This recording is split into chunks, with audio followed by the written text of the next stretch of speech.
I met with a woman who was in her 70s, talked about the topic of mentorship. And I was, just kind of sharing some frustrations around being able to secure a mentor. And she basically looked at me in my face and was like, don't try to sell me this idea that you can't find anybody. Period.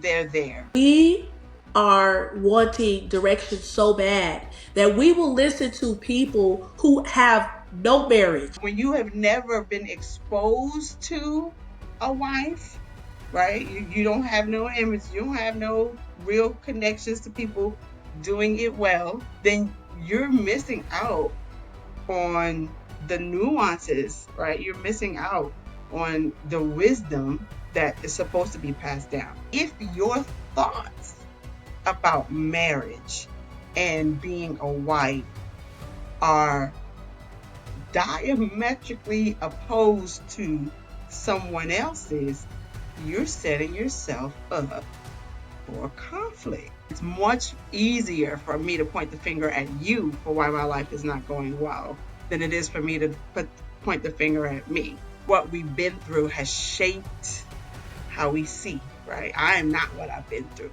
Well, it's not entirely true. Why is having the right mindset important for marriage? So, a lot of people don't like to accept this fact, but Black women are facing a crisis. Stereotyped, generalized, fetishized, single, impoverished, obese, and heavily studied.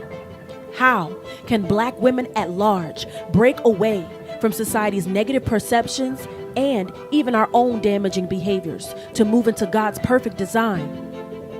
This ministry seeks to empower Black women to achieve God's goals for their lives by becoming elegant, healthy, loving, honorable women of standard. And lastly, an elite marriageable class of women no man looking for a wife can turn down. Thank you for joining me on this journey. Now let's get started. Hello, everyone. How are you? This is Abigail from Proverbs 31 University. I'm so happy that everyone is here. Today, I have such a special guest. We have been planning this conversation for a while now, and we're finally coming together to talk about the importance of the mindset. Anyone who has followed my channel and looked at my content, you will know that I talk about how important it is to have the mindset that is right for marriage, for wife, and in general. And my motto always is, especially if you want to be married, a wife is not just a woman married under the law, she is a mindset. He who finds a wife finds a good thing. And that implies to me that a wife, she was already a wife before she was found. And how does that happen? It's because her mind, and her mind will transform her character. It will come out in that way. And so I have an actual professional here.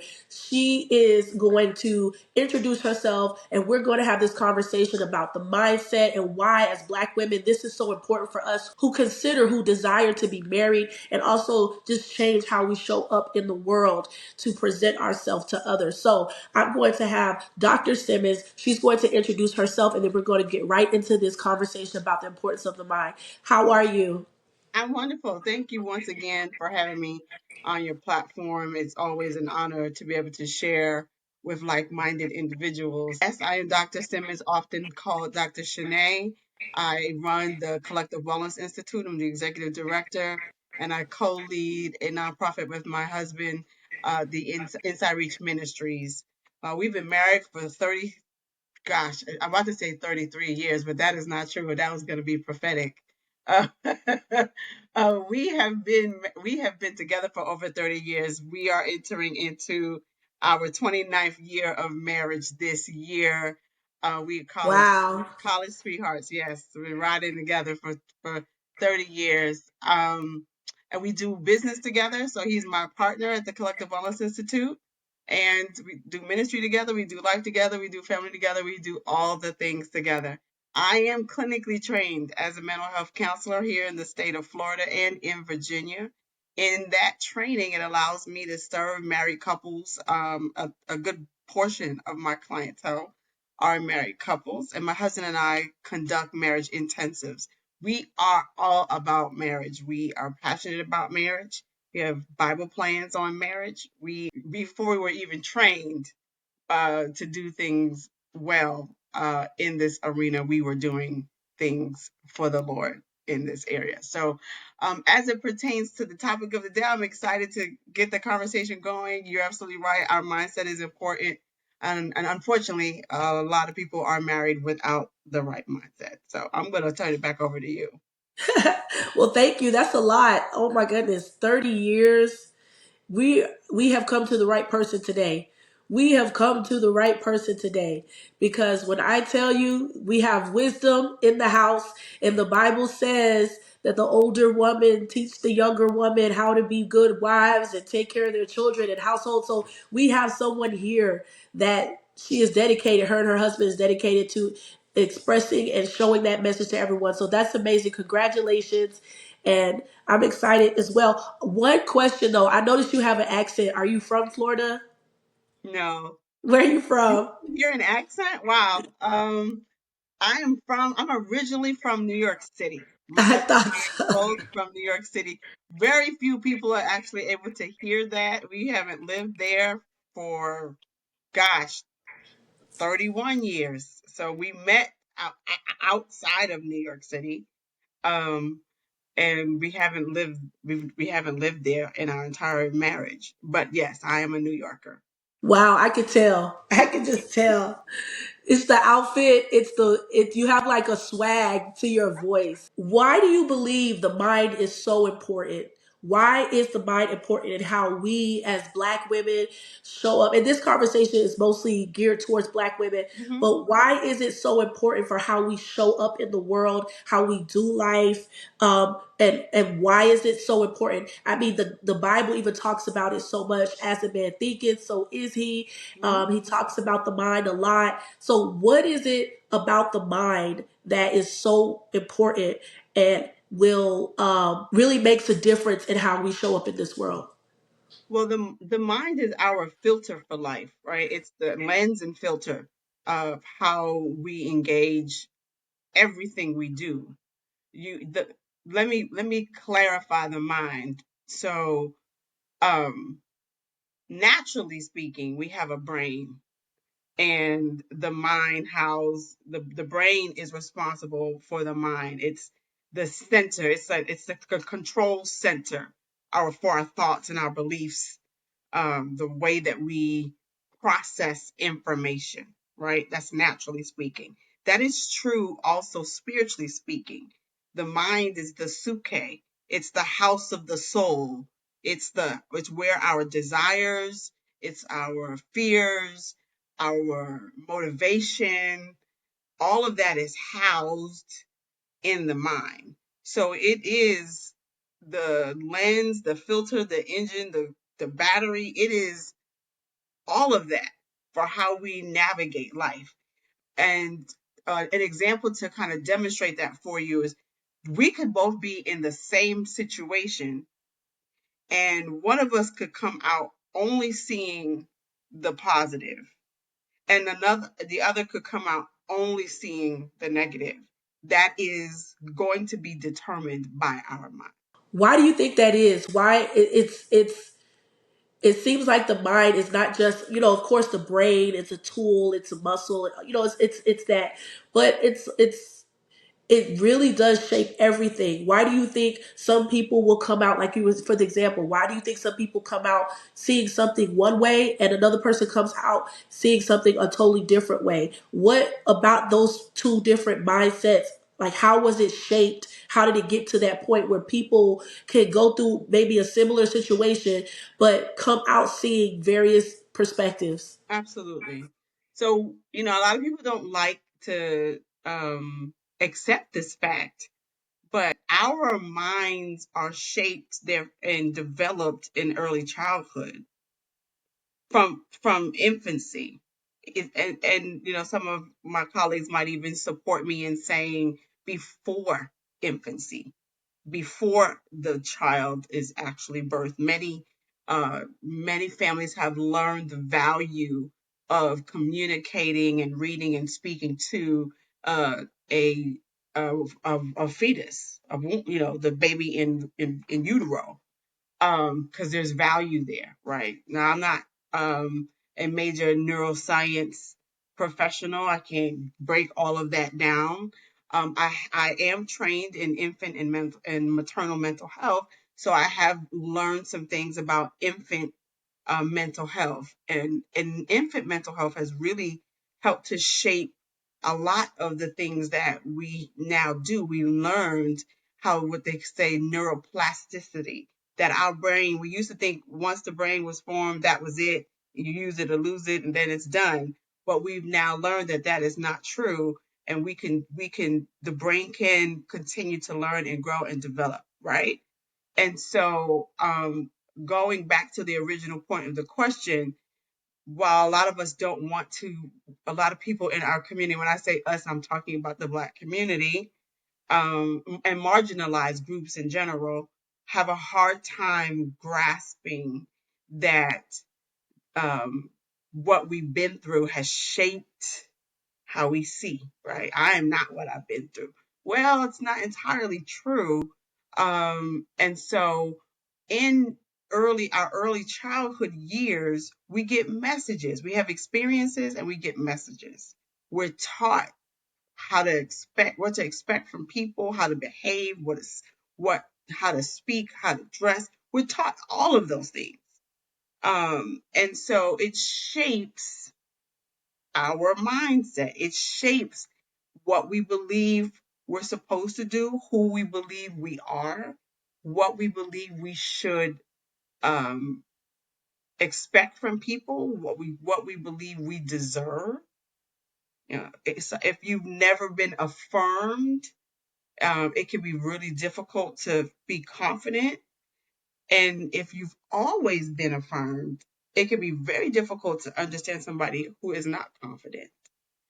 So our early childhood experiences play a large role in how the mind is shaped.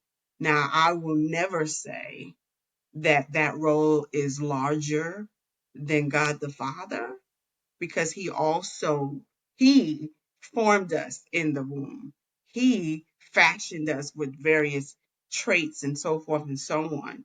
That's a much bigger conversation, because it goes into the purpose, his purpose for us. And it requires a level of spiritual maturity to be able to grasp that even some of those experiences that we had that are shaping us or have shaped us may have been permitted, or well, have been permitted. And now we are left to kind of reconcile all of those things. Does that make sense?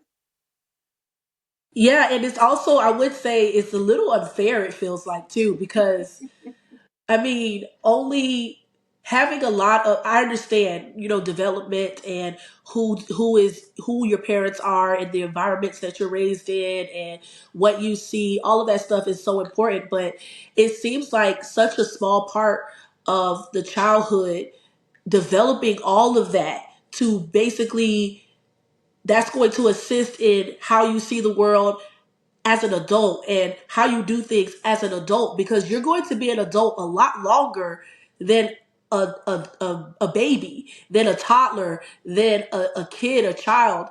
And to know that so many people's, whether it's fears, weaknesses, vulnerabilities, flaws, whatever, have been like some would say the negative side of a person, it's because of maybe 1 to 5 years, or just those childhood years. It's kind of like, man, that's not fair, because I didn't have any, I didn't get a say in how I was raised. I didn't get a say in where I was born or how I was born, or who I was born to.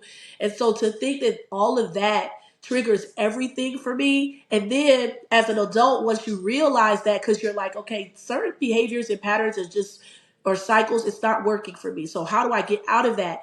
Then you got to go back and realize, wow, it was my childhood and I didn't really have anything to do with all of that. And now I have to take the responsibility of trying to change a lot of that or fix it. I understand what you're saying, but I do understand how some people can be like, man, I don't even want to go into that, because it's not fair. Like, I didn't have a choice in that, and now I got to figure out how this happened and why, and rewire my brain. You do. It's just amazing how just a few years of being a child can dictate, can end up dictating so much of how you see life in the world and everything. And I would say, even from a Christian perspective, like you, why do you, I mean, I know you study this and this is your background, but why do you think that is? Why do you think it's, God, or that's a theological question, but like, why do you think it's those first few years that are so important? And I guess I would say, what can an adult do when they recognize certain patterns that isn't good for them, whether it's their mindset or cycles or whatever they're going through? How can they take that first step to say, okay, this isn't good, and maybe I need to dig deeper into this and figure out why and how to fix that? Well, there are a few things that, well, one, I want to clarify something and then come back to that question. So the experiences, our early experiences, are what initially shape us. But we're continuing to live. So as we continue to live, we continue to experience, and now we're filtering those experiences, right, through what we understand, what we know and learn. And those experiences could include vital adults. They could include major historical events, right? There are a lot of different things that come into our world, and we now learn from those things, right? So not just the early childhood years, because even as adults, we have experiences. Like we learn things after the pandemic. We learn things after 911, 9/11, and we made changes, right? So now those early years are important and they do shape. And so I don't want to say that they don't, but I want to also add to the fact that as long as you're living and breathing, you're experiencing. And as long as you're experiencing, you're making meaning. And when you make meaning, you extract messaging and beliefs and behavior from that. So, um, When we realize we're in certain cycles and or certain patterns in our mind that isn't healthy, how do we recognize, when we recognize that, what can we do to start getting the work, doing the work to fix that? it depends because you can have a traumatic event yesterday and develop a new mindset and it not be helpful. So it doesn't necessarily mean you got to go back to your childhood. It might mean you got to go back to that event. So when you recognize that you're experiencing life in a way that doesn't feel good to you, and you believe that that is connected to how you're showing up in the world, first of all, kudos to you for being self aware and self reflective, because it's much easier for me to point the finger at you for why my life is not going well than it is for me to point the finger at me, right? And so I would say in that moment, engaging your trusted community. Most people have a trusted community, whether it's a girlfriend, a husband, a pastor. Engaging your trusted community and beginning to see if they have some insights. They might have been trying to tell you all along. They may not have. And yes, that work, if it's going all the way back to childhood, is often most appropriate to have a professional support. But I don't want to minimize the fact that there are a lot of lay people who are skilled and wise and who can support you along the way. I think we first have to understand yourself a little bit more about what situation is, engage that trusted community, and see if that is going to support you getting change. Right? Some people live life, have wisdom, and they say, "Do this, girl, do this," and you do it, and your life is different. Like, okay, cool, thank you. Doesn't necessarily mean you have to go see a professional. But there are some things that do require a professional. And if you realize that the engaging the entrusted community and leaning into the wisdom of the elders is not helping you, then we got to do something different. And sometimes the elders and the trusted community don't feel safe enough, then just go ahead and leap into that professional. Yes, because sometimes we forfeit the wisdom of the elders around us because of familiarity. Sometimes, like, oh, I know her, she not gonna tell me nothing, or oh, I don't know if I want to listen to her or whatever. But there is so much wisdom in speaking to older people and people who've lived life and who've experienced life, and their opinions, their thoughts, their ideas could definitely help you along the way. And so I agree with that. And then there's so much wisdom in Christian counseling and getting that help and that therapy that Mm-hmm. you need. I'm an advocate for all of that. Just do what you need to do to get it together, Mm-hmm. basically. Because if your life isn't serving you in the way that you know God wants it to, then it's like, okay, I got to do something. And if you've tried it on your own and it's not working, okay, then we got to figure out how can we outsource, like how can we get some help, how can we do those things. So I think that's great. Now I want to talk about the topic of marriage. So let's talk about why is it important to have the right mindset when it comes to marriage. Um, this biblically, two becoming one, the joining together of individuals, of families, of everything. It's not just one anymore. Mine, it's ours. You build children, relationships, all of that stuff. So why is having the right mindset important for marriage? And how can Black women specifically, how can we develop our minds to have the right mindset for marriage, specifically because so many of us have come from broken homes. We might have been raised, a lot of us have been raised without a father, or single parent homes. So how can we, the ones that want to be married, that desire marriage, and we know God has called us to be a wife, how can we develop our mindsets to be ready for marriage when we didn't see that in our homes? Or even, quite frankly, some of us may not have seen many Black marriages at all. Maybe in the church, maybe some, but not like a lot. So how does that happen, and why is that important to have the right mindset for marriage? Well, the first question, why is it important to have the right mindset for marriage, is if it's costly if you don't. I mean, just point blank period. It's costly if you don't. Um, the truth is, a lot of people get married because it's the next thing to do, right? Most of us want and desire connection. That doesn't necessarily mean marriage. And so, if we identify connection with someone, and then the society says the next thing to do is to get married, right? Then we do it. That doesn't mean we have the mindset for marriage. I've been married for a long time. I didn't have dreams of being a wife. I didn't even marry my husband when we weren't saved when I got, well, let me back up. I got saved after I got saved after, but he was saved. To the the most generous definition. And so, uh, having the mindset of a wife is important, because that means you have an idea of what a wife is supposed to be. It's your idea, but it's still an idea, right? And that idea should be conveyed to any prospect, so that y'all can marry your ideas about what a wife and a husband mean, right? Before you do it. Many people just kind of stumble into this thing, and then, well, this is not what I expected. Well, did we talk about what you expected before you got here?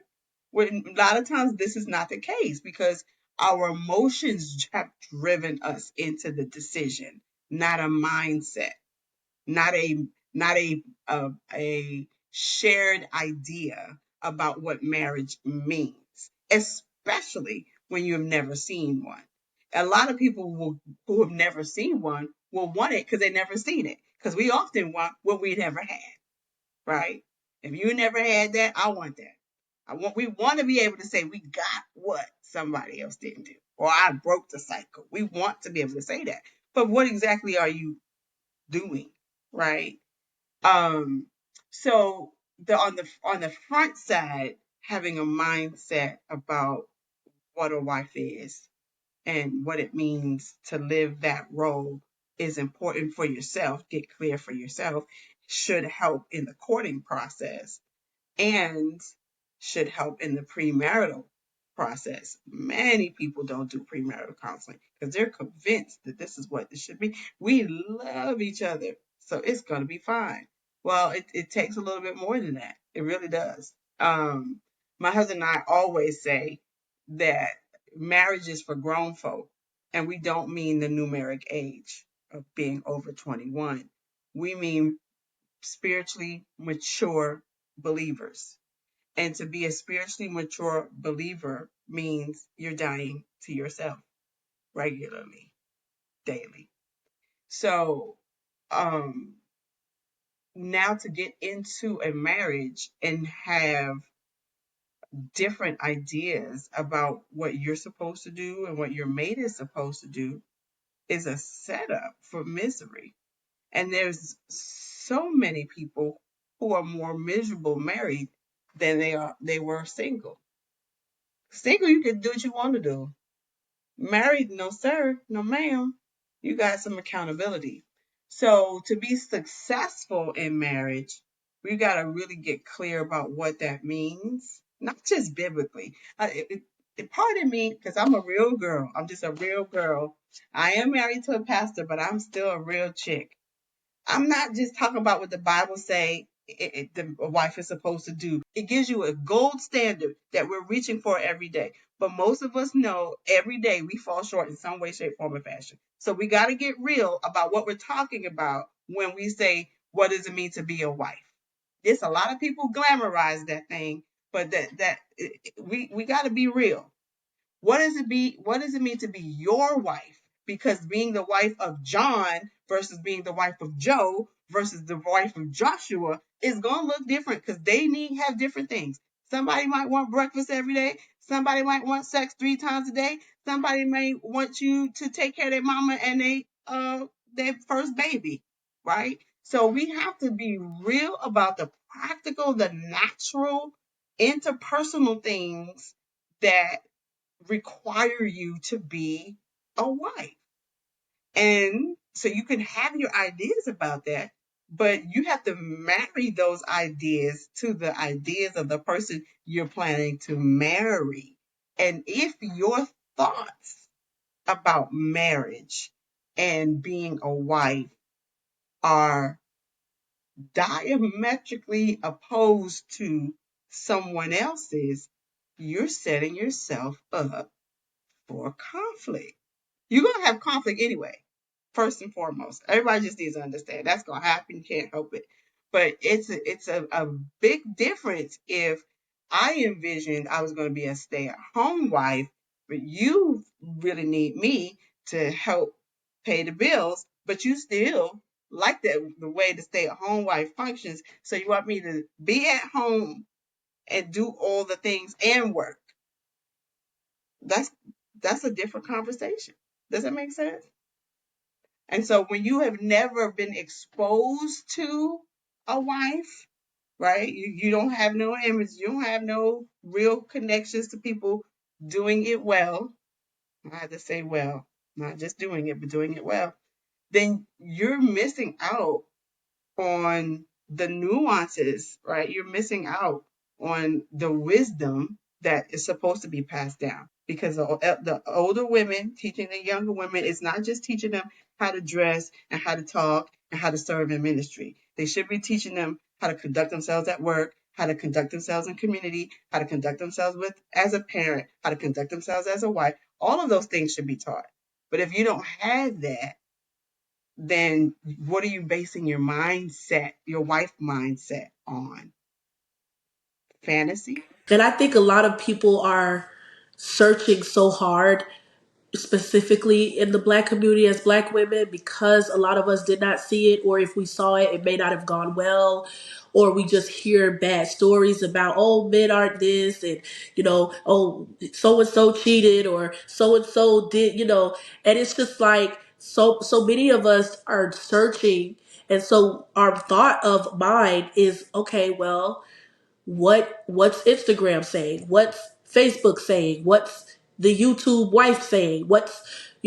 It's so many of us are computer programmed, and because we don't have those experiences, we're going to Google, we're going to whatever to figure it out. And I get it, I understand that those resources can be helpful, but I am so for finding and connecting with someone that is a wife in your community around you somewhere that can take you under their wing and they just tell you the raw truth about it. They show you the ins and the outs. I think discipleship, mentorship is so important. And I just think maybe we have a generation that's just like, I'm gonna just go to the internet first.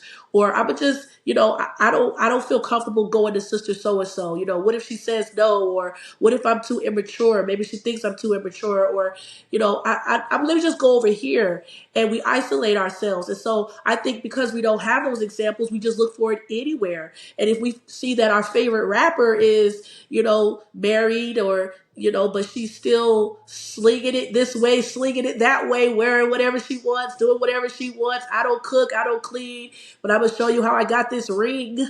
Like, that's literally a lyric from one of the female rappers who was married at the time, but now she's not married. And we see why. So all of that stuff she was doing didn't even keep her married. But the point is that we just look everywhere. And so that would be my question to you is, when, as a Black woman who may not have had those influences growing up. A lot of young Black women, we don't have, for today, millennial or Gen Z, we don't have the Cosby Show. We don't have, Family Matters. We don't have the Fresh Prince. We don't have some of those shows that a lot of young Black kids may have had back then that showed somewhat of a nice balance of, marriage and husband and all that stuff, kids, all of that, like in the most real but comedic way possible. And so we just look to wherever, whether it's the Real Housewives of Atlanta or whatever. Half of those women not even married, but they're housewives. It's just crazy. Like, we just don't have those examples. And so because of that, we just go to whoever. So my question, the second part of that question, I would love for you to touch on is, when we realize as Black women we want to be married, but we don't have those examples, what would you say is the best way for us to find some kind of example? Is it maybe trying to seek mentorship? Is it maybe watching videos on YouTube, or I don't know, watching Cosby reruns? I don't know, but what would you say is the best way to start the process so that we can get our minds right, so we can prepare ourselves for marriage? So, interestingly, I did have the Cosby Show. It did give an example of marriage. It said those shows imparted the reality that something other than single parenthood was feasible, right?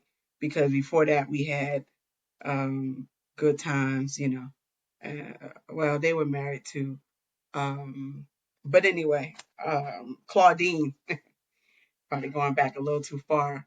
But anyway, I'll tell you this. I met with a woman of a breast cancer organization because I'm a survivor, and she major woman at the time. She was in her 70s, and I was trying to glean from her wisdom of the what she had accomplished in the organization, and we talked about the topic of mentorship. And I was, just kind of sharing some frustrations around being able to secure a mentor. And she basically looked at me in my face and was like, and foul mouth. So I don't know how much faith she had, but she basically said, "Don't try to sell me this idea that you can't find anybody.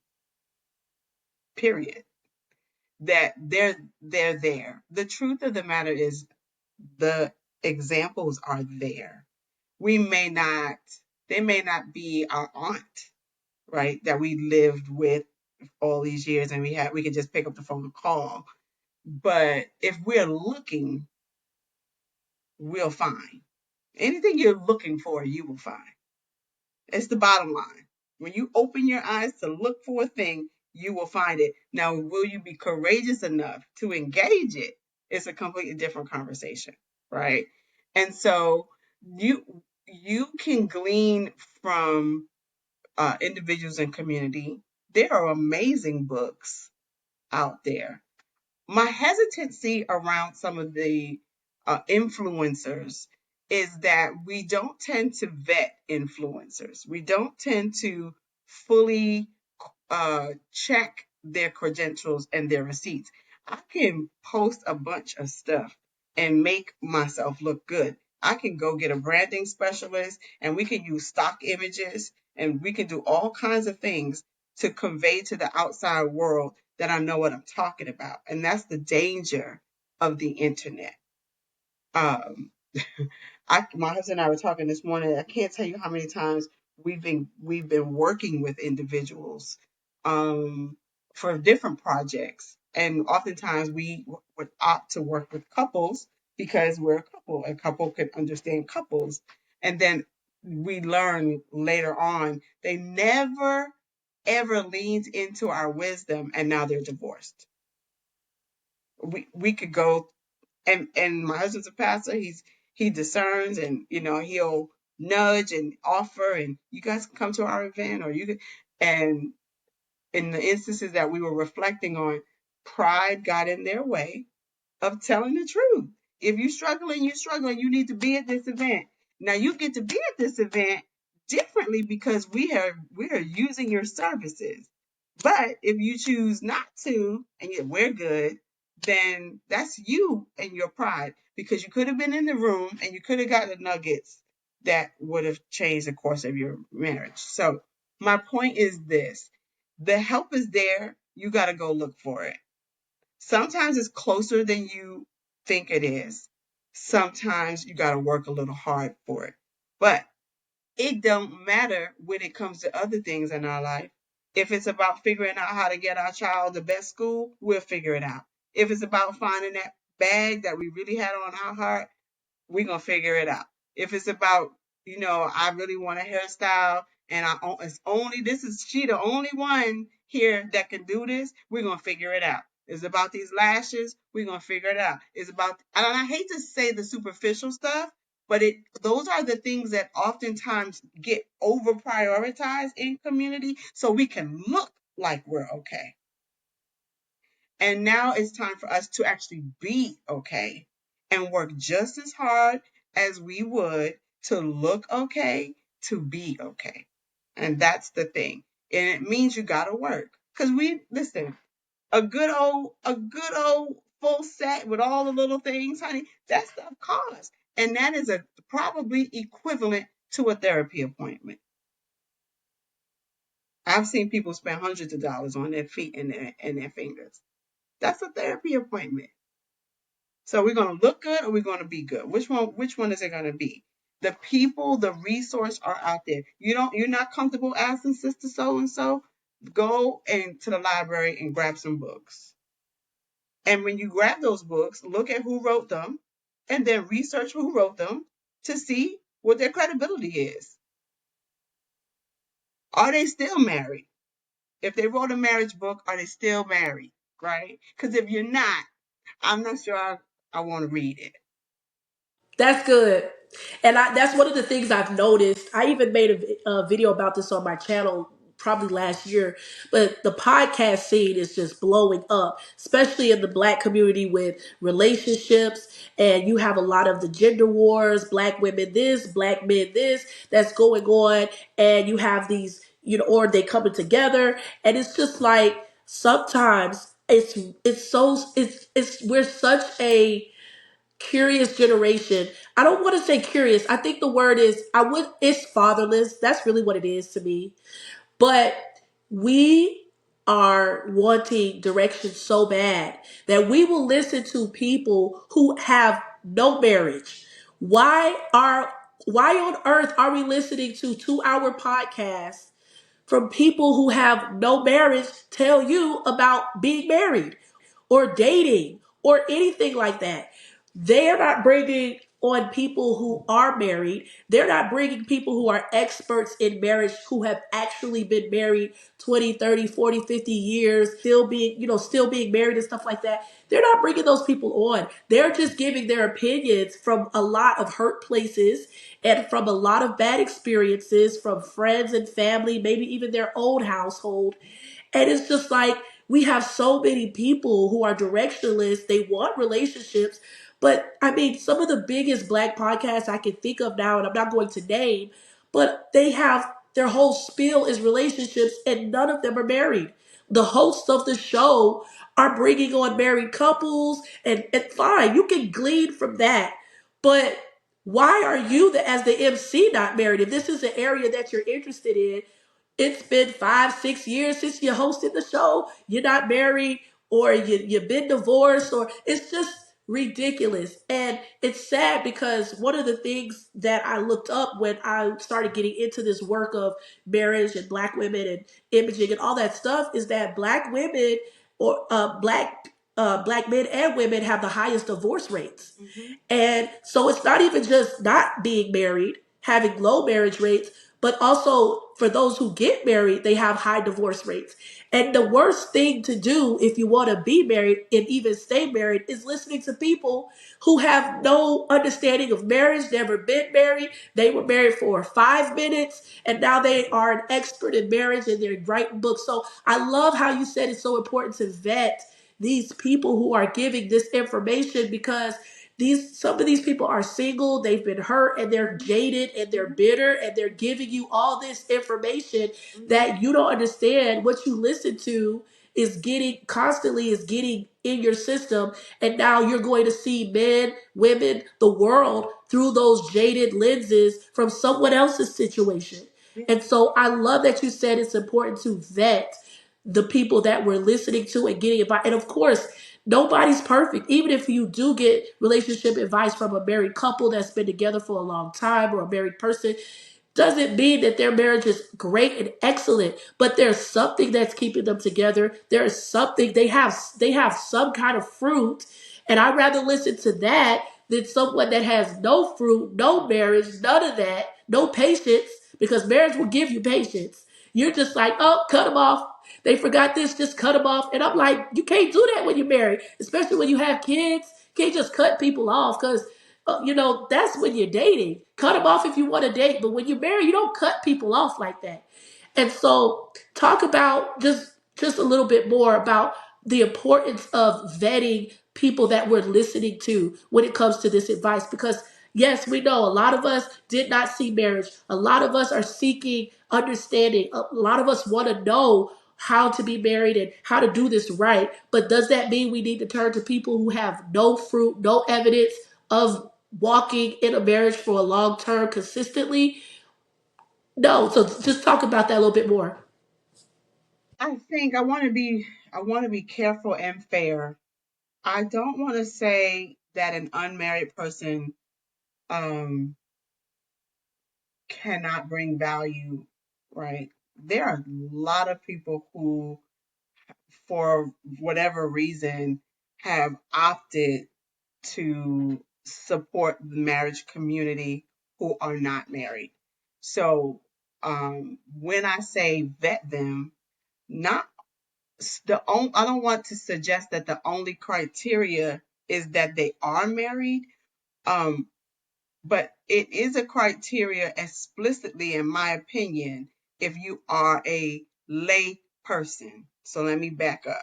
When I say a lay person, if a person has not gotten trained in how to support marriages from a professional standpoint, they're not trained. They haven't learned uh, formula, theories, activities, interventions, patterns. They haven't researched. They're not basing what they are telling you on professional training. Then I call that a layperson. In my opinion, a layperson can only talk to you from their experience. Because where's the training? Does that make sense? So, a single person with training is appropriate. I've trained almost everybody on my staff in a specific model to support married couples. So I have an unmarried young young lady who can teach premarital courses because she's been trained, right? But if the person from whom you're seeking advice or wisdom is a layperson, then I'm going to challenge you to clarify, where is this wisdom coming from? Has it been tested in your own life? And what is the fruit? I personally will not feel very comfortable gleaning from someone who's been married multiple times. I'm on one.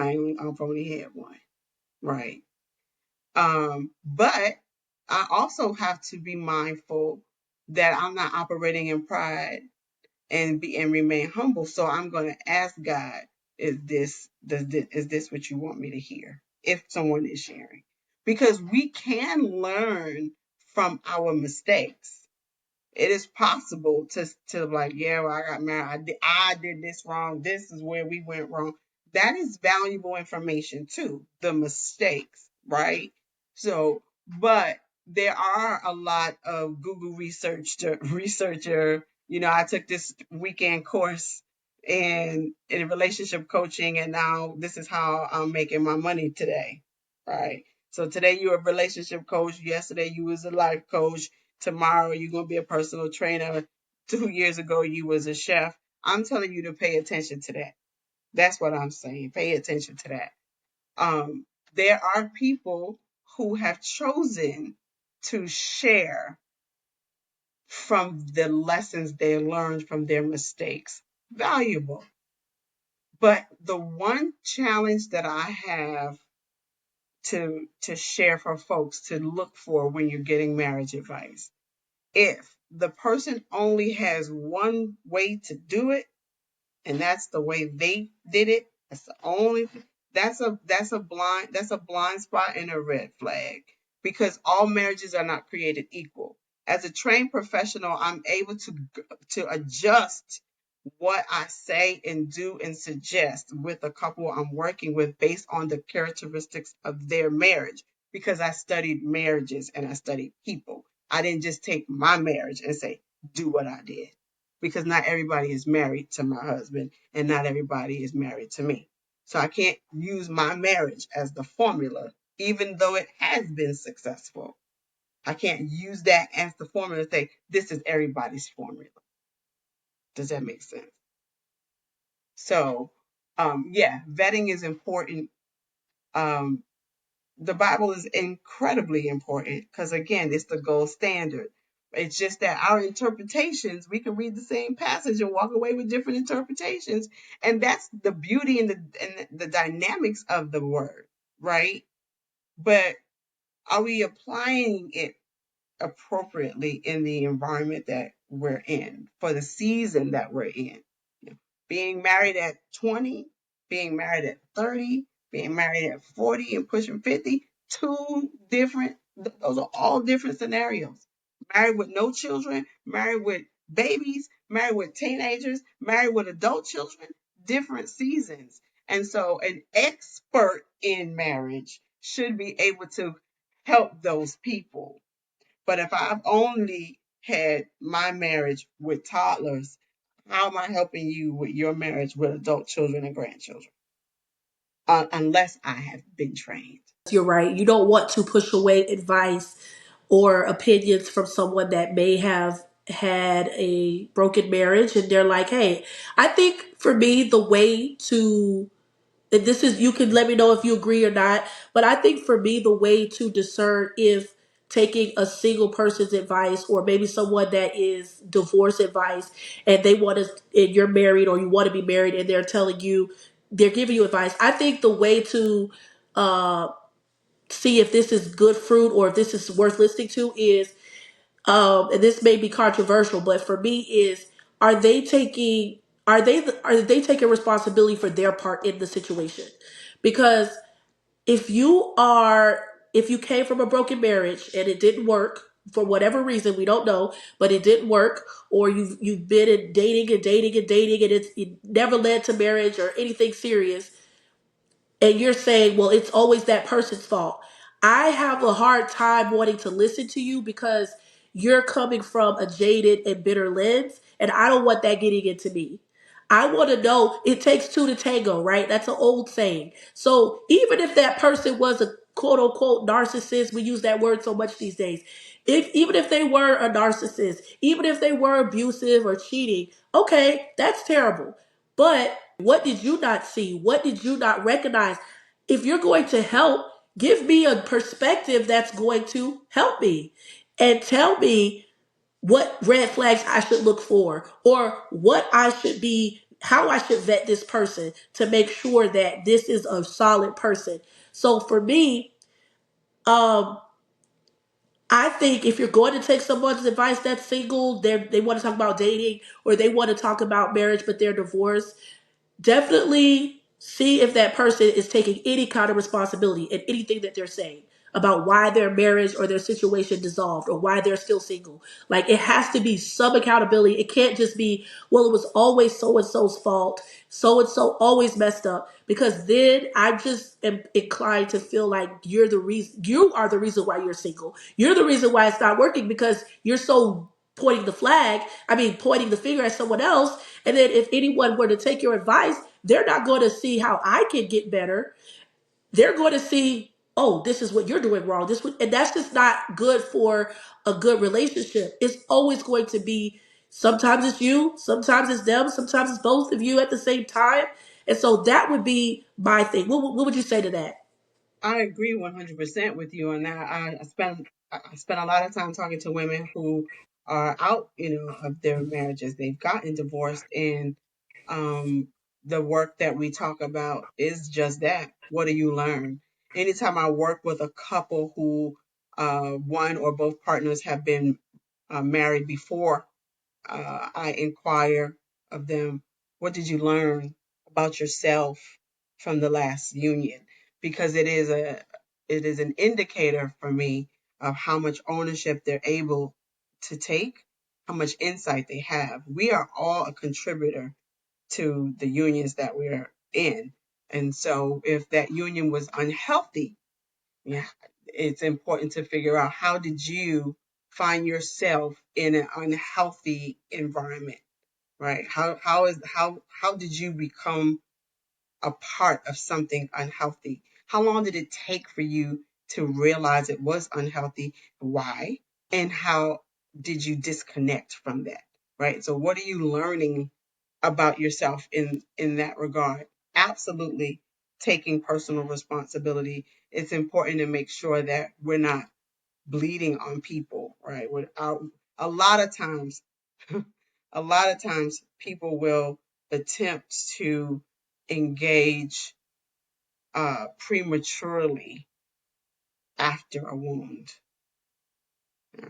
So just because, I say it this way, I heard of a man of God use an analogy that was really powerful. When a wound is healed, there's a scar, not a scab. A scab is an indicator that it is healing. But if you pick a scab, it will bleed. So a lot of times people are attempting to be helpful when they really still have scabs.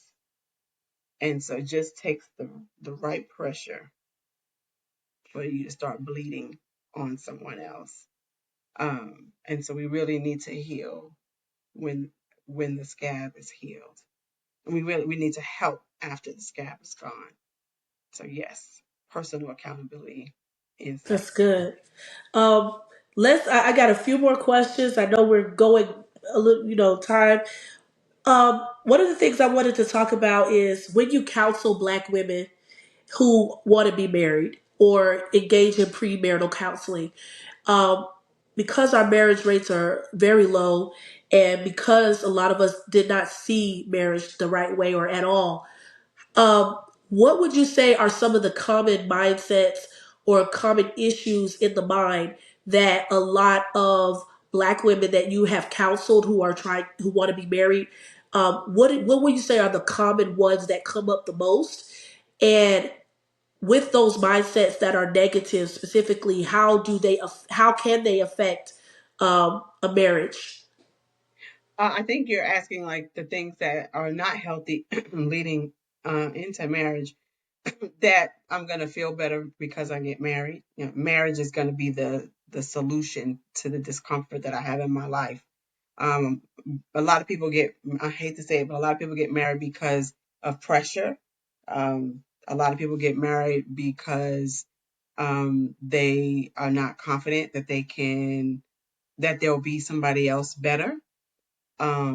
A lot of times people get married because of the stupid clock that somehow uh, the world continues to push, the biological clock. So many women have been faced with getting married for the wrong reasons. And so ultimately, all of those things for me sum up a mindset, an unhealthy, unhealed mindset, an unhealthy, unhealed soul. And when your soul is not well, you will attract what your soul needs. And the challenge is that's not necessarily what you will need. What you need when you're not well and what you need when you are well is seldomly the same. And so it becomes a problem. Unfortunately, the biggest problem that I've identified in working with couples now over the last decade has been unidentified, unrecognized, unaccepted, untreated mental health issues.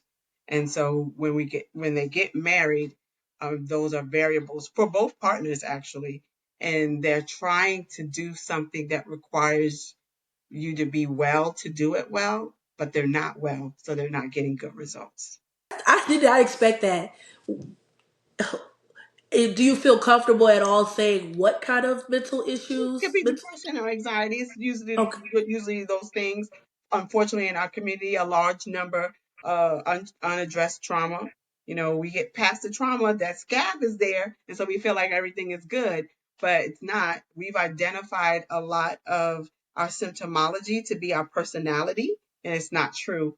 This is just who I am. No, that's what you became. It's not who you are. And so we get into these dynamics and these relationships, and this is just who I am. It's not. And you're frustrating and you're frustrated, and you're not recognizing that you need to heal some component of who you are so that you can show up in the world better. A lot of our community fails to realize that they're actually living through depression and anxiety. I did not expect that. Wow.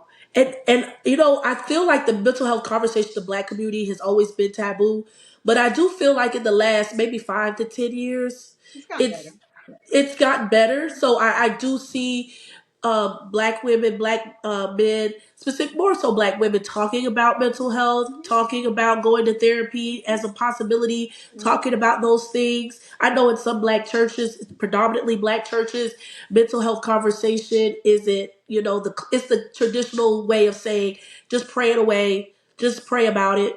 Fast and pray, you'll be fine. Let's tarry at the altar all day and night. That kind of stuff.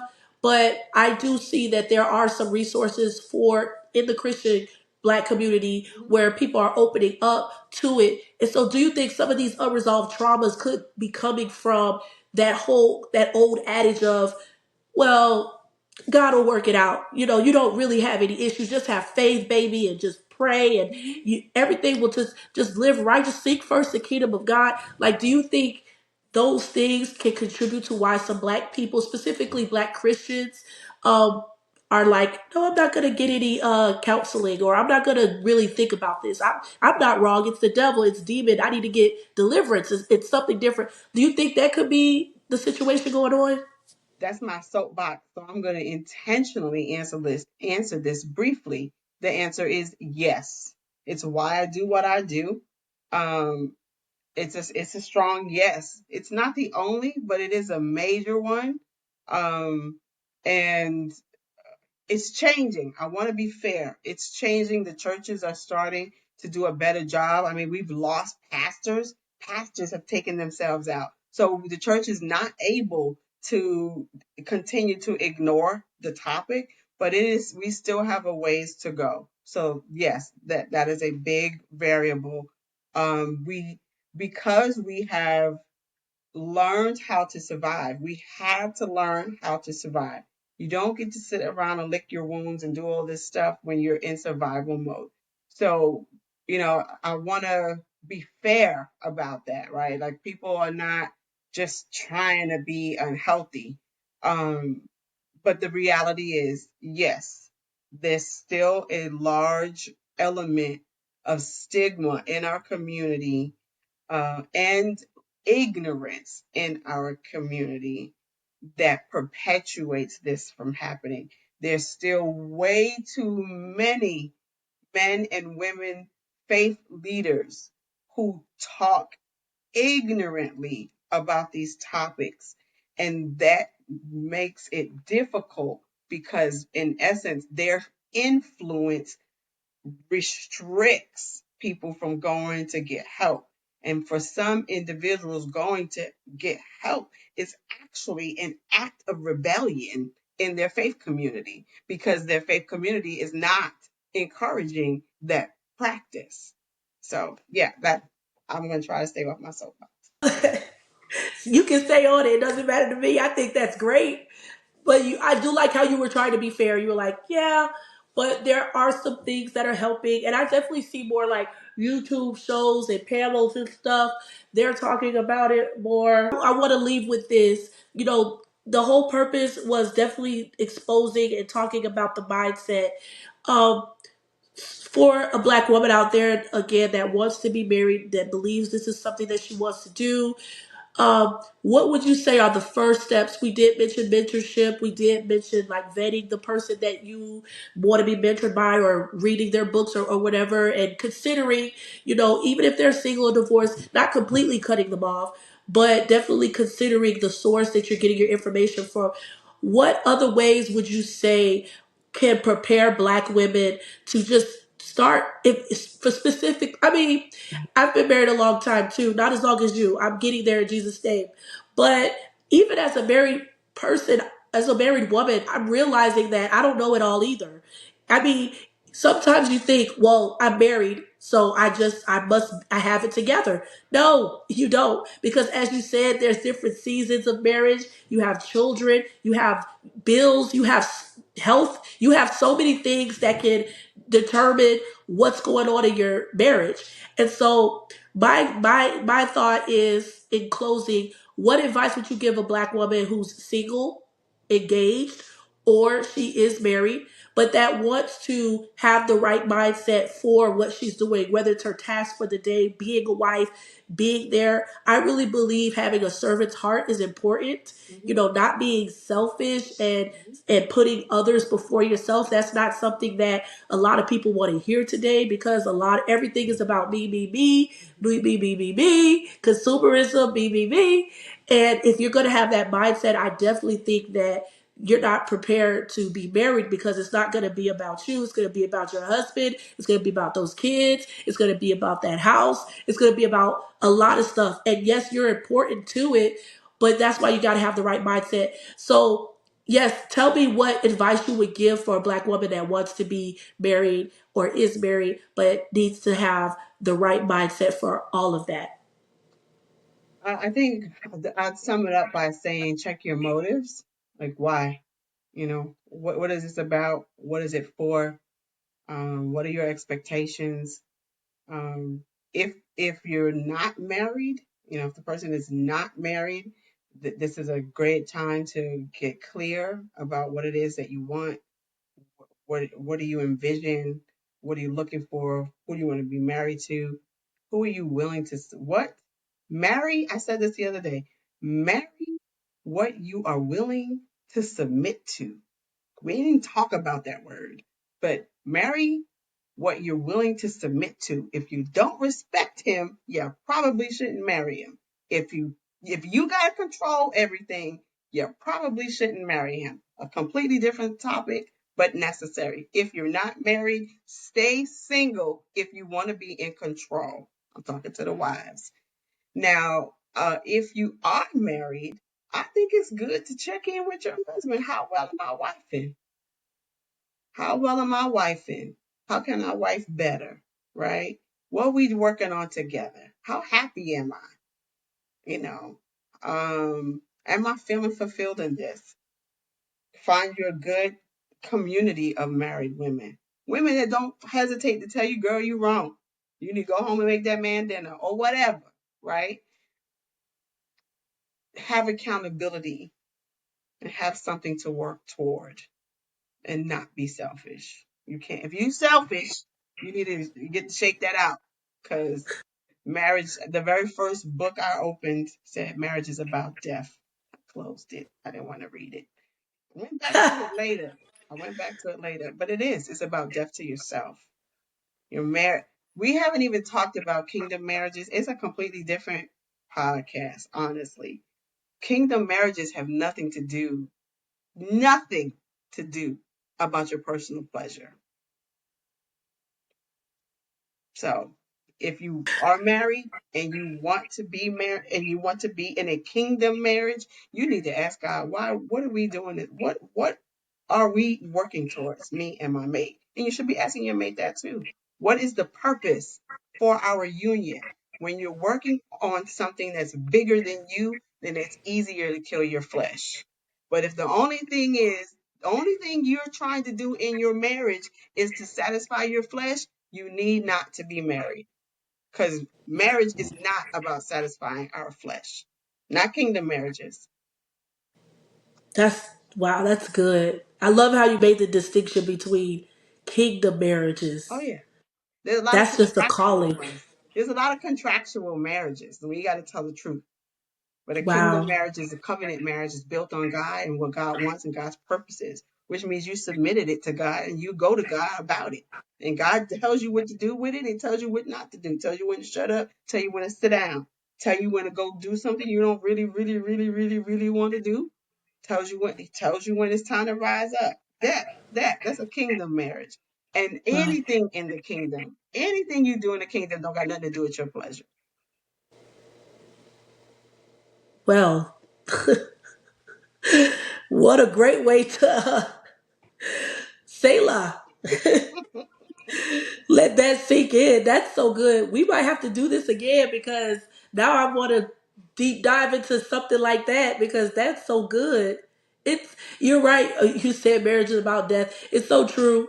It's so true. I think, like you said before about glamorizing things, it's so much it's such a glamorization when you hold the white picket fence and the this and that, and it's just like, yeah, you don't see those arguments going on, you don't see all the issues that people could be bringing in, you don't see those kids staying up late at night, you don't see the spiritual warfare or the tiredness or the fogginess or whatever. Even when you were saying like even some unresolved mental issues and stuff like that, there's so much that are going on, and it's gonna be good days too. Let's not act like it's just all bad. No, it's gonna be some good days. God is in it. He's gonna be blessing it. You know, it's great for your children to be married and be in a good household. It's gonna be great days, happy days. It's great to do life with someone. There also is just going to be, sunny days. We love them, but can you stand the rain? So I love that you were making a distinction between kingdom marriage and basically contractual marriages, worldly marriages, basically marriages that can end because I'm just not happy, so I'm leaving. And God is like, what do you do if you say I'm done, God, and God said you not? You get right back in there, and you apologize. You not done. Who done with who? Okay, you want to run off with him? Okay, I'll shut that down immediately. He Or ain't worse, called you back. or worse, or worse. Let it entangle. Let yourself get all entangled, and next thing you know, it's all. You just don't. If you pay attention to how he handled the children of Israel, honey, you don't want to mess with him. I No, don't want that smoke. I love it. God bless you. So we thank God. Marriage is important, guys. So listen, thank you so much for the conversation. It was nice to finally see you in person. And I myself received so many cool gems. I will hope to have you back on soon. And I just know everybody, please, please, please, please adjust your mindset if you know God is calling you to marriage. Lastly, can you tell people where they can find you and just contact you, anything like that? Absolutely. Our organization, the Collective Wellness Institute, is on Facebook, Facebook /Community Victory. We have a website, www.thecollectivewellnessinstitute.com. I don't really do IG too much. I'm my age. I'm on Facebook. If you want to find me, I'm on Facebook at Dr. Shanae, and I'm on LinkedIn as well. Most of my social media connections are at Dr. Shanae. So that's how you can find me. All right. Well, thank you again so much. Thank you. It was nice to see you, meet you, everything. Bye. Amen.